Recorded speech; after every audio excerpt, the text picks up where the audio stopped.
You are listening to the Objects of Affection collection. Study 11. The New Avant-Garde, Deconstructing Status and Utility in the Age of Post-Luxury. A world at an inflection point. Luxury, once thought eternal in its codes, has reached a state of exhaustion. For decades it seemed untouchable, a world of heritage masons, rarefied ateliers and objects designed to signal status through scarcity and price. But today, the sheen has dulled. Consumers who once aspired to logo-stamped handbags and limited-edition watches now question not only the cost but the very premise of what constitutes value. We stand at a cultural threshold. The logos that once conferred belonging have become clichés of overexposure. The artisanal claims of heritage brands are too often undercut by scandals of hidden supply chains and exploited labor. The endless churn of collections, drops and collabs has generated not awe but fatigue. The very grammar of luxury, exclusivity, rarity, craftsmanship as image, has been hollowed out by scale and repetition. Into this vacuum emerges a new movement, Post-Luxury Conceptual Functional Art. The phrase was first coined by Christopher Banks to describe a set of practices he observed in his own work and across a widening field of designers, artists and makers. It names something both artistic and philosophical, a turn away from luxury as commodity and toward objects that matter because of their story, their resonance, their use. These works do not trade in status symbols, but in meaning. Crucially, this is not a Western phenomenon alone. From Seoul to Sao Paulo, Cape Town to Kyoto, Beirut to Brooklyn, makers are dissolving the boundaries between art, design and life. They are crafting objects that carry narrative, provoke thought and demand engagement. They are not products for possession but vessels for connection. In the age of post-luxury, the question is no longer what does it cost, but what does it mean? And in a world saturated with images and goods, meaning has become the rarest and most desired commodity of all. The next status symbol is not a logo but a story made tangible. The fall of old-world luxury growth versus rarity. For much of the 20th century, luxury's alchemy was straightforward: limit production, raise prices carefully, preserve mystique. Scarcity was its engine, aura its fuel. But once global conglomerates entered the equation, these rules were first bent, then broken. Mass expansion, quarterly growth and global scale became the imperatives. Flagships multiplied on every major shopping street. Handbags once produced in limited ateliers were churned out in factory-like volumes, yet still marketed as artisanal marvels. Consumers began to feel the contradiction. The aura of rarity was impossible to sustain when the same bag was everywhere, its supposed scarcity an open secret. The numbers tell the story. Between 2019 and 2023, nearly 80% of luxury's growth came not from innovation or quality but from price hikes. Gucci, once unstoppable, reported revenue declines of nearly a quarter. Ted Baker collapsed outright. Paying more for less became the industry's unsustainable mantra. The paradox was fatal. A model built on rarity could not survive the logic of scale. By overreaching, the old luxury order hollowed out its own mystique. From aspiration to authenticity, equally destabilizing was the cultural pivot. For generations, luxury operated on aspiration, work hard by the branded good signal arrival. A handbag was not simply leather and stitching, it was a symbol of having made it. That logic no longer holds. A younger generation has rejected the idea that logos confer value. Normcore, once an ironic trend, has matured into a worldview. Blending in is the new form of standing out. A plain, high-quality t-shirt now communicates more authenticity than a logo-stamped equivalent. At the same time, dupe culture has flourished. Social media teams with tutorials on how to find affordable replicas virtually indistinguishable from the originals. What once created envy now breeds boredom. Scarcity has been replaced by omnipresence, and omnipresence breeds indifference. Experiences have supplanted possessions as the ultimate signifiers of wealth. A silent retreat in Bhutan, a chef's table in Copenhagen, or a bespoke wellness journey in Sri Lanka now carry more cachet than the latest handbag drop. Authenticity, intimacy, and personal resonance have overtaken acquisition as the markers of value. The new luxury is not aspiration, but authenticity. The moral collapse, worse still. The ethical contradictions of old luxury have been laid bare. Investigations revealed undocumented workers producing, made in Italy, garments under exploitative conditions. Loro Piana, Dior, Armani, all exposed for hypocrisy.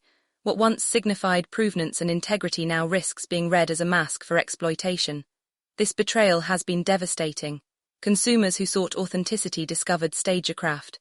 Heritage proved to be branding. Craftsmanship was often illusion. Against this backdrop, bespoke craft offers a striking counterpoint. In small ateliers and workshops, client and artisan work directly, with skill, time, and fair pay as non-negotiable. Here, authenticity is lived, not staged. Transparency is inherent, not performed. The corporate response, strategic imperatives. Sensing the tremors, consultancies and conglomerates have begun drafting their prescriptions. McKinsey, Bain, and others issue familiar playbooks. Reset strategy, restore product excellence, rethink client engagement, close the talent gap, future-proof portfolios.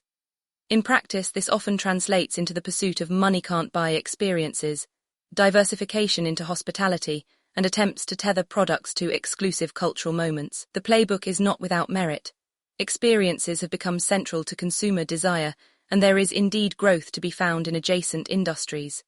But the underlying strategies feel like repackaged versions of old scarcity logics. An exclusive dinner with a designer is still just the promise of access.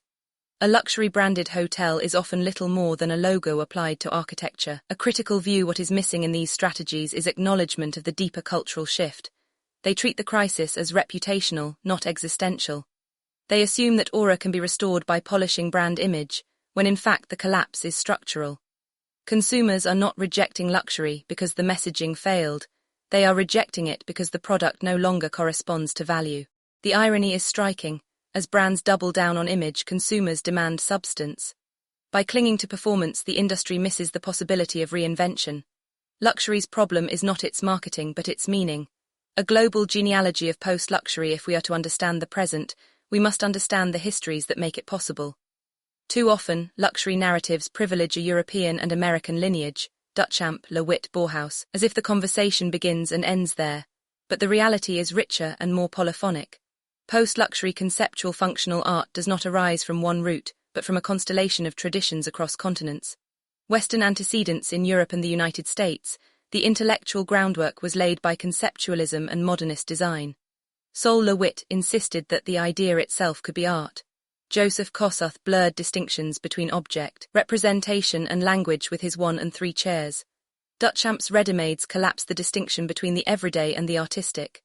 Meanwhile, Bauhaus insisted that function and beauty could be one, democratizing design without stripping it of dignity. A lamp, a chair, a ceramic bowl could carry as much gravitas as a canvas. Together, these traditions provided the intellectual scaffolding for a union of concept and function. Japan, the Minjei movement. In Japan, the Minjei movement of the 1920s and 1930s, led by Yanagi Sotsu, offered a parallel philosophy, the beauty of ordinary anonymous craft. Everyday bowls, textiles and tools were celebrated not for prestige but for honesty. The idea that an object could be valuable because it was humble, functional and suffused with cultural meaning anticipates the ethos of post-luxury today. India. Craft modernism in India. Post-independence debates around modern design offered another foundation. Charles and Ray Eames' famous India report, 1958, emphasized design rooted in local craft and material. From bamboo chairs to khadi textiles, Indian modernism was not about elitism, but about dignity through making. This blending of modernity and tradition seeded a philosophy where material itself becomes cultural narrative. Africa. Functional aesthetics across Africa. Art and function have long been inseparable. Ghanaian Kent weaving encodes history into cloth, its patterns carrying lineages of meaning. Yoruba bronze heads serve both as ritual objects and as repositories of ancestral memory. To treat these works as either art or utility misses the point. They were always both. Today, contemporary designers from Cape Town to Lagos draw directly from these legacies, embedding storytelling into everyday form. The Middle East, memory and material. In Beirut, Damascus and beyond, design has long been entwined with survival and identity. Post-war reconstruction gave rise to studios reusing debris, shattered stone, broken metal as raw material. What emerged were not luxury goods but poignant memorials of resilience, objects where material is inseparable from narrative. This philosophy, where the scar is also the ornament, directly prefigures the post-luxury ethos. Indigenous philosophies among indigenous cultures globally, utility and sacredness have never been divided. A woven basket in the Pacific Northwest, an Aboriginal painting in Australia, or a Maori carved meeting house panel, all carry use and spiritual story simultaneously. These traditions remind us that post-luxury is not entirely new. It is, in some sense, a return, a rejoining of what industrial modernity divided. Post-luxury does not begin in Paris or Milan. It begins wherever function and meaning have always been one. Defining post-luxury conceptual functional art, the phrase post-luxury conceptual functional art was coined by Christopher Banks not as a claim of authorship, but as a way to name what he observed across his own practice and others. A convergence of art, design, and philosophy in which objects are both useful and conceptual, material and narrative. This is not a style or a trend, it is a shift in cultural logic. Core principles of post-luxury conceptual functional art: utility as essential foundation. Function is not secondary decoration, but is essential to the work's existence. The practical purpose, sitting, holding, gathering, becomes the primary canvas for the conceptual statement. Narrative over material. Value is shifted away from the preciousness of materials to the depth of narrative, symbolism, and craftsmanship. The material's story, resonance, or critique is the source of prestige. Resistance to replication. Works prioritize permanence and stand as irreplicable embodiments of thought and craft, directly resisting disposability and mass production. Dialogue through object. Each piece acts as a philosophical vessel, communicating an idea, belief, or cultural critique, often interrogating contemporary notions of consumption and identity. Authenticity through intentionality. The object's worth is rooted in the intentionality and transparency of its making, moving beyond the consumption-driven model of exclusivity and the spectacle of luxury branding. Beyond luxury, the point is not to create another elite category of goods, but to reframe value itself. Post-luxury objects may be rare, but they are not about exclusion. They are about connection, between maker and client, between material and memory, between function and philosophy, manifestations and case studies. If the genealogy gave us the roots, the case studies show us the flowering. Across continents, artists, designers, and makers are embodying the post-luxury ethos. Some come from the art world, others from design, others from craft. What unites them is not style but philosophy, a refusal to separate use from meaning or material from story. Artists as commentators in Chicago, Dan Peterman's recycled plastic tables invite diners to sit with the reality of waste. Each meal becomes an act of reflection on ecological cycles, turning a simple surface into a site of critique. In New York, K.D. Noland constructs aggressive arrangements of beer cans, scaffolding, and metal fencing, forcing viewers to confront American violence and media spectacle. These are not inert works of art but charged functional objects, their use inseparable from their message. The co-option game luxury conglomerates have attempted to tap into this energy. Louis Vuitton's collaborations with Takashi Murakami or Jeff Koons, Dior's limited edition works with contemporary artists, all are efforts to borrow art's aura. But these collaborations often underscore the fragility of the traditional model. They reveal that products alone no longer suffice. Meaning has to be imported. In contrast, post-luxury objects don't borrow narrative, they are narrative. Their aura is not purchased from artists but emerges from intent and material. Transparency as prestige. The difference between branding and meaning is the difference between borrowing and being. Post-luxury elevates transparency to the status of prestige. Unlike blockchain-curated stories or staged artisan campaigns, real provenance is unembellished and exacting. Where was this wood cut? Who tanned this leather? Which dyes stained this silk? These details become signatures more powerful than any logo. Christopher Banks and Objects of Affection collection. Christopher Banks's Objects of Affection collection is a paradigmatic expression of post-luxury philosophy. Each piece is conceived as one original, collapsing the line between function and concept. Banks selects materials not for opulence but for resonance, sometimes with himself, sometimes with the client, ensuring that each object embodies a living narrative rather than a static luxury posture. These are not commodities, they are gestures of permanence, devotion, and story. A chair might hold timber that echoes a family history. A table might be constructed of stone that speaks to a personal geography. One celebrated example, the Garden of Art, a woven memoir in silk, distilled this ethos in a singular gesture. Conceived not for a client but as a gift to his mother, it became the benchmark for the entire practice. A silk carré, hand-rolled on Savile Row, dyed in Como and painted in Verona, it embodied the fusion of memory, material, and mastery. The scarf was not simply wearable but ritualistic. Its presentation demanded that the narrative be absorbed before the object was unveiled. The result was an object inseparable from story, devotion made manifest. Yet the significance of Objects of Affection lies not in any one artifact but in its philosophy. True value, Banks insists, arises when narrative and form become inseparable, when an object exists not as a marker of status, but as a vessel of memory. Robert Ebbendorf, a foundational parallel. Robert Ebbendorf, through his project Objects of Affection, a separate body of work though deeply aligned in philosophy, offers a parallel but equally potent vision. His conviction is that jewelry must be more than ornament, it must be narrative, archive, conversation. To that end, he juxtaposes the precious with the ordinary, gold and silver paired with photographs, plastics, or scraps of paper. The result is jewelry as cultural archaeology. Each piece is a layered record of life, carrying fragments of memory and ephemera. Value here is not dictated by carats but by connection. Ebbendorf reminds us that beauty is found in dialogue between the elevated and the humble. In this commitment, his work establishes a historical precedent for the principles that later crystallized in Christopher Banks's Objects of Affection collection. Both insist that the true luxury is story, embedded and enduring, proving that the post-luxury conceptual functional art ethos is a universal return to intentionality and inherent meaning, not a singular invention. Global Voices. The power of post-luxury lies in its polyphonic chorus.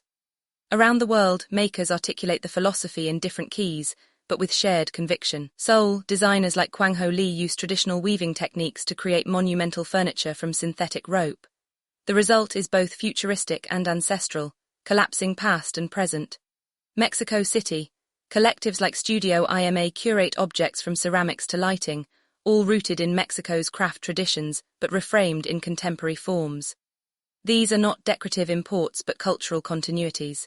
Cape Town, Southern Guild champions designers like Andile Dialvane, whose clay vessels are embedded with coarser spirituality and narrative. These are works to be lived with, touched daily, yet also carried with ancestral depth. Sao Paulo, designers rework tropical hardwoods into pieces that critique deforestation, turning beauty into protest.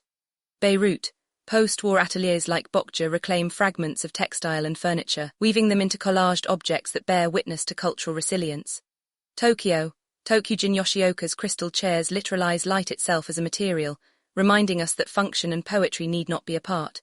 Indigenous Americas, from Navajo weavers to Amazonian basket makers, utility and sacredness remain entwined.